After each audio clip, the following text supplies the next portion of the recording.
নমস্কাৰ সকলোকে পুনৰবাৰ আপোনালোকক স্বাগতম জনাইছোঁ মোৰ অন্য এটি ভিডিঅ'লৈ আৰু এই ভিডিঅ'টোত মই আজি টিফিনত অহা ভাত খাবলৈ লৈছোঁ দেই আৰু মোৰ কাৰণে মৰমতে পঠাই দিছে কাৰণ মই ঘৰত অকলে আছিলোঁ এইটো সময়ত আৰু ইয়াতে আছে কাচকলৰ ভাজি চাটনি আৰু অকণমান আচাৰ এতিয়া আটাইখিনি বস্তু মই ইয়াতে সজাই মেলি লৈছোঁ আৰু এনেকৈ ভালো লাগে ন কেতিয়াবা আনৰ হাতেৰেও মন যায় নহয় খাবলৈ আমি যে ৰান্ধনীবোৰে সদায় নিজে বনাই খাই থাকোঁ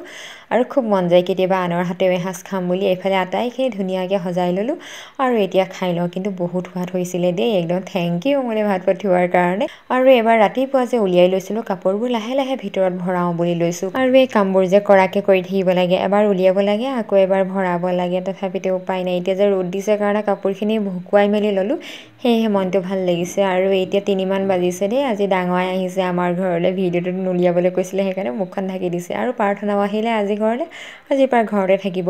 তাৰপিছতে ইয়াতে পাৰ্চেল এটা অৰ্ডাৰ দিছিলোঁ ফ্লিপকাৰ্টত আৰু কি আহিছে আপোনালোকক দেখাই দিছোঁ কিন্তু মানে এইটো মই ৰাখিব পৰা ধৰণৰ বস্তু নহ'লগৈ গতিকে ৰিটাৰ্ণ কৰি দিম কাৰণ মই তাত 10টা দেখিছিলোঁ আহিছে মাত্ৰ 5টা আৰু এতিয়া চাওকচোন এই প্ৰাৰ্থনাই আজি কেক বনাই লৈ আহিছিলে সেয়েহে সকলোৱে মিলি পেলাই মানে কেকটো অকণমান খাই লওঁ বুলি লৈছোঁ আৰু টেষ্টিও হৈছিলে এতিয়া ডাঙৰ যাবলৈ ওলাইছে বতৰটো অকণমান গোমা কৰি আনিছে আৰু চাওকচোন তাইক থৈ আহোঁতে মই গোটেই বৰষুণত তিতি পুৰি আজৰি হৈ গ'লোঁ বৰষুণ যাক যে আকৌ আহিলে পাই যাবগৈ বুলি ভাবিছিলোঁ হে